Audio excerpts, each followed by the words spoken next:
بسم اللہ الرحمن الرحیم۔ السلام علیکم ورحمۃ اللہ وبرکاتہ۔ معزز سامعین اکرام، آج میں آپ کی خدمت میں حاضر ہوا ہوں کہ حلال سے افطاری کرانے کی فضیلت، یعنی حلال روزی سے افطاری کرنے کی فضیلت کے بارے میں حضرت سلمان رضی اللہ تعالی عنہ سے روایت ہے کہ حضرت محمد مصطفیٰ صلی اللہ علیہ وآلہ وسلم نے ارشاد فرمایا، جو شخص کسی روزہ دار کا روزہ حلال کھانے پینے سے افطار کرائے تو رمضان المبارک کی ساعت میں فرشتے اس شخص پر رحمت بھیجتے ہیں، اور شب قدر میں خود حضرت جبرائیل علیہ السلام اس پر رحمت بھیجتے ہیں۔ اور ابن حبان کی روایت میں یہ ہے کہ شب قدر میں جبرائیل علیہ السلام افطار کرانے والے سے مصافحہ کرتے ہیں، سبحان اللہ۔ اور اس میں یہ اضافہ بھی ہے کہ جس شخص سے جبرائیل علیہ السلام مصافحہ کرتے ہیں اس کے دل میں رقت پیدا ہوتی ہے اور آنکھوں سے آنسو بہتے ہیں۔ اس کے بعد حضرت سلمان رضی اللہ تعالیٰ عنہ نے بارگاہ رسالت میں عرض کیا، اے اللہ کے رسول صلی اللہ علیہ وسلم، اس شخص کے بارے میں آپ کا کیا خیال ہے جس کے پاس افطاری کرانے کا پورا سامان نہ ہو؟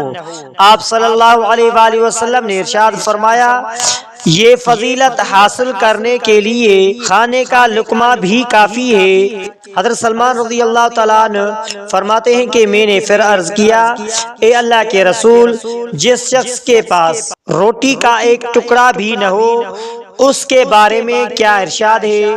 آپ نے فرمایا، یہ فضیلت حاصل کرنے کے لیے دودھ کے تھوڑی سی لسی بھی کافی ہے۔ حضرت سلمان رضی اللہ تعالیٰ عنہ نے پھر عرض کیا، یا رسول اللہ، اگر اس شخص کے پاس افطاری کرانے کے لیے یہ بھی موجود نہ ہو تو کیا ارشاد ہے؟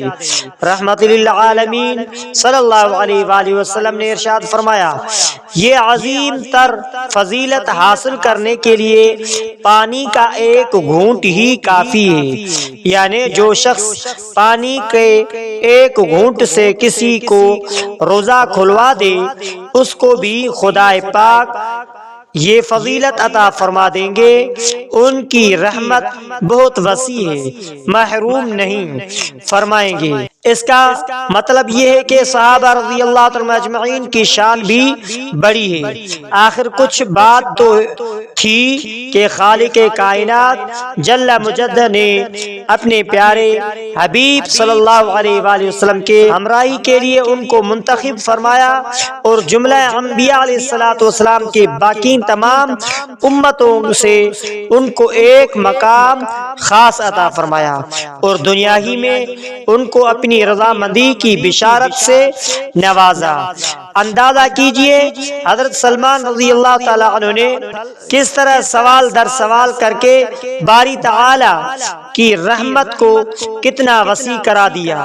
اب ان کی بدولت ہر شخص نہایت آسانی سے اس دولت عظمیٰ کو حاصل کر سکتا ہے۔ اللہ تبارک و تعالی یہ دولت حاصل کرنے کی توفیق عطا فرمائے، آمین یا رب العالمین۔ معزز سامعین اکرام، آخر میں آپ سے ریکویسٹ ہے کہ اگر آپ نے ہمارے اسلامک وظائف ٹی وی چینل کو سبسکرائب نہیں کیا ہے تو آپ ہمارے اسلامک وظائف ٹی وی چینل کو سبسکرائب کر لیجئے اور بیل آئیکن والے بٹن پر کلک کریں۔ ہو سکے تو اس ویڈیو کو صدقہ جاریہ سمجھ کر شیئر کرنا مت بھولیے۔